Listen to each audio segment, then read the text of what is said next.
All your life, you were taught that saying yes makes you kind. But deep down, that's not true. Think about all the times you agreed when you really didn't want to. Your body felt tight, your stomach hurt, and you felt tired. But you still said yes.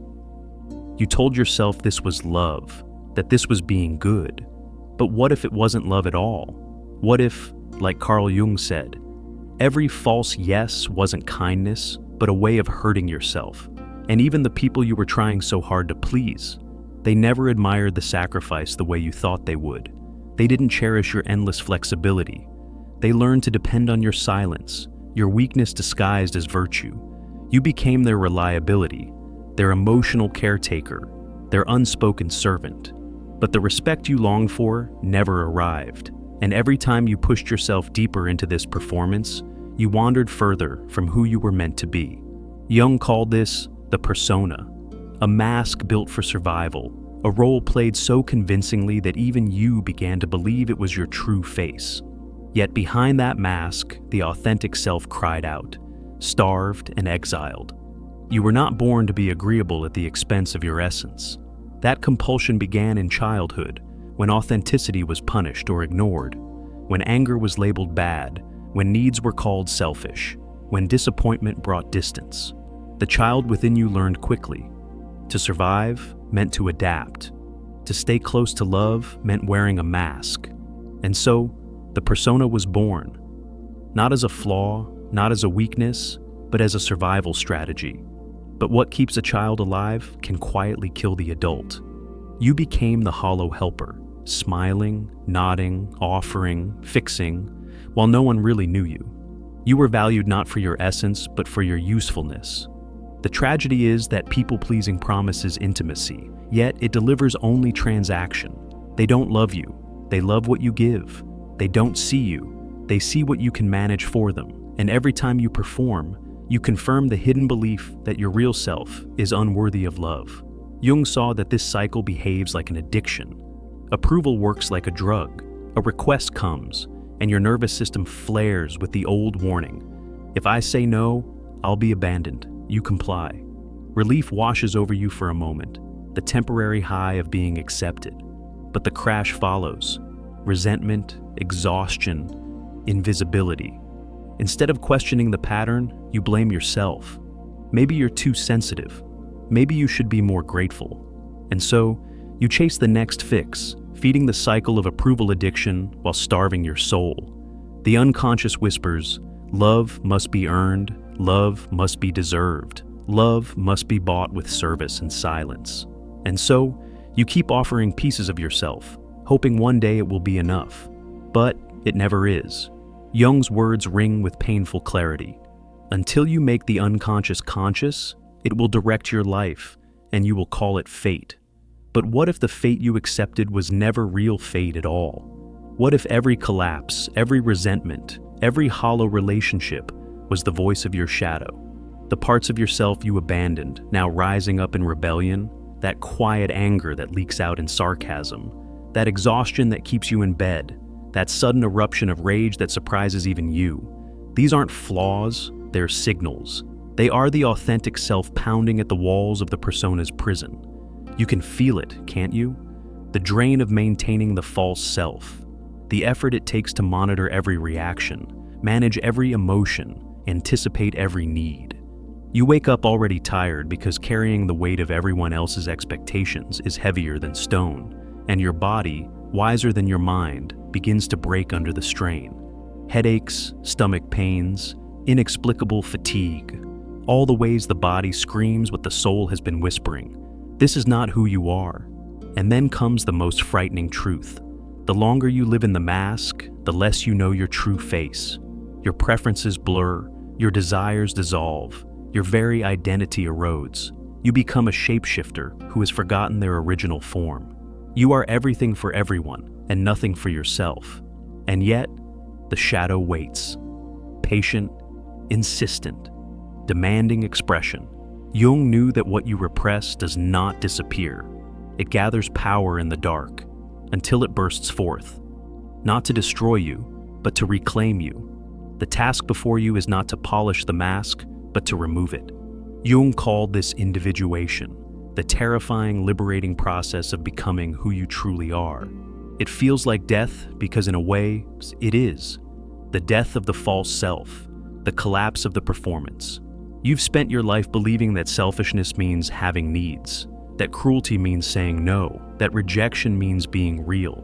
But what if selfishness was simply self-respect? What if cruelty was only honesty? What if rejection was not proof of your unworthiness, but proof that your worth no longer bends to others' demands?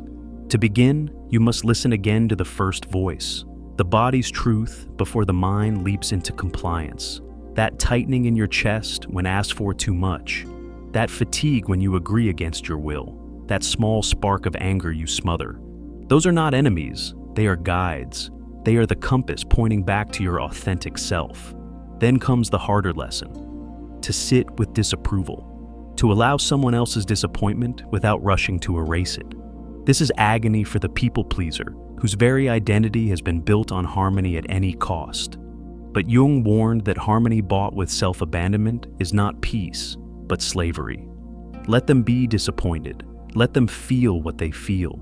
Their emotions are not yours to carry. By refusing to manage them, you give them back their dignity, and you reclaim your own. At first, your new authenticity will be met with resistance. Those who benefited from your compliance will feel betrayed. They will say you've changed, and they will be right. They will accuse you of selfishness, of coldness, of cruelty. But listen closely. These are not truths about you, they are projections from them. Their anger is not proof of your failure, but proof of their loss, the loss of control over you. This resistance is the crucible. The guilt warfare will burn. Every instinct will tell you to revert, to restore peace, to be liked again. But peace at that price is no peace at all. Jung knew that to resist the tribe is to risk isolation. But he also knew that only in this resistance does true individuality emerge. If you can withstand their projections without collapsing, you will find a new kind of strength, the strength to live misunderstood, the courage to exist unapproved. Some relationships will not survive this shift, and though it will hurt, you will come to see this as mercy. What was built on your silence could never hold your voice. What was built on your utility could never love your essence. Their departure clears the ground for something you've longed for all your life but never believed possible. Relationships that see, honor, and love the real you. And in that space, you will discover something extraordinary. Kindness that flows not from compulsion, but from choice. Generosity that arises not from fear, but from abundance. Compassion that does not demand self-erasure. Jung called this the union of opposites. Becoming both kind and boundaried, caring and self-protective, open and discerning. You will learn the art of boundaries spoken with grace, of saying no without violence, of disappointing without shame. For the first time, you will feel the difference between giving that depletes and giving that nourishes. You will help not because you must, but because you truly want to. And those who remain in your life will feel the shift. They will meet someone who offers love without chains, presence without performance, care without exhaustion. They will meet you, not the mask, not the persona, but the authentic being you were always meant to become. And yet the path does not end with the first taste of authenticity. To live unmasked is not a single act, but a practice repeated in the small, ordinary moments of every day. It is the pause before you speak, the breath you take before you agree, the whisper of your body reminding you of its truth. These micro decisions seem small, almost invisible, but together they carve a new destiny. Jung understood that transformation is not lightning, but fire, slow, steady, consuming what no longer belongs, illuminating what has long been hidden.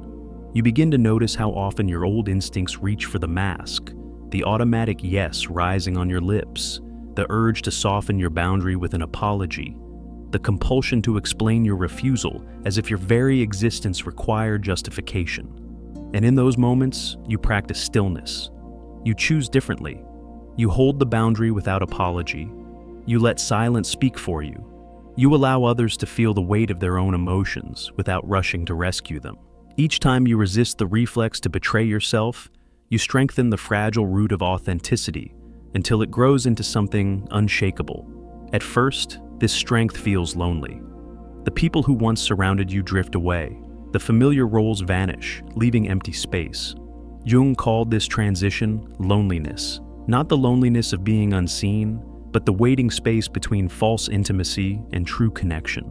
It aches, but within the ache is freedom. For the first time, you are alone with yourself, and instead of fearing the solitude, you begin to taste its sweetness.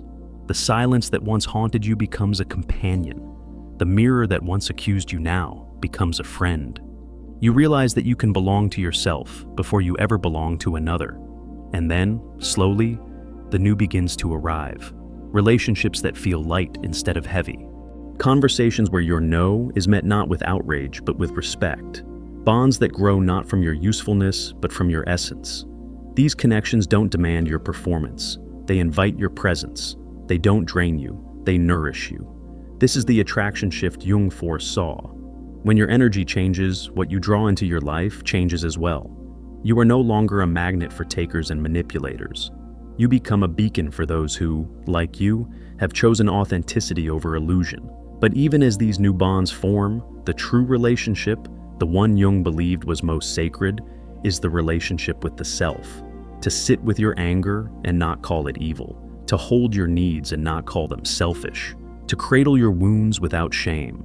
This is the radical act of self-love, not the shallow slogans sold by the world, but the deep recognition that your very being is worthy without condition. When you no longer abandon yourself, you no longer beg others to stay. When you no longer reject yourself, you no longer fear rejection.